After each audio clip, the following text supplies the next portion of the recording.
Take care to guard against all greed, for though one may be rich, one's life does not consist of possessions. Luke 12:15. Today, Jesus tells the story of a man who had everything, except what mattered most. His land produced abundantly, his barns overflowed, and his plans were airtight. Store it, enjoy it, relax. But God calls him, "You fool." Why?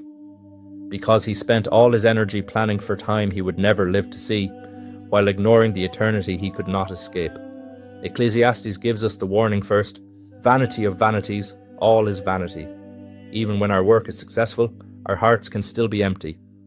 The writer laments the toil of gaining riches only to leave them behind. Sound familiar? Jesus picks up this theme in the gospel, not by condemning wealth, but by warning against self-sufficiency that forgets God. The rich fool isn't judged because he's rich. He's judged because he stored up treasure for himself and was not rich in what matters to God. So what does matter to God? That's where Colossians enters the picture. Seek what is above, put to death greed, which is idolatry.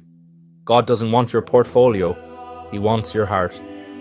The man in the gospel lived with his eyes on his barns instead of heaven. He spoke only to himself. He made plans without prayer. He thought about his comfort, not his neighbour. He forgot that everything he owned was borrowed, and that his soul was not. The real poverty. The rich man wasn't poor because he lacked money.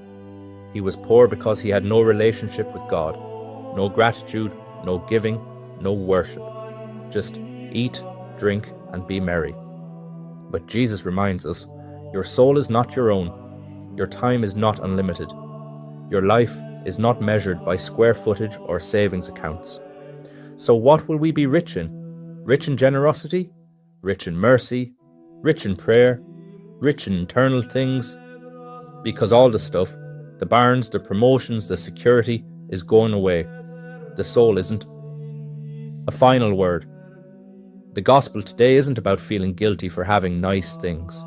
It's about not letting nice things have you. We're not called to hate wealth, but to steward it wisely. We're not called to renounce joy, but to remember its source.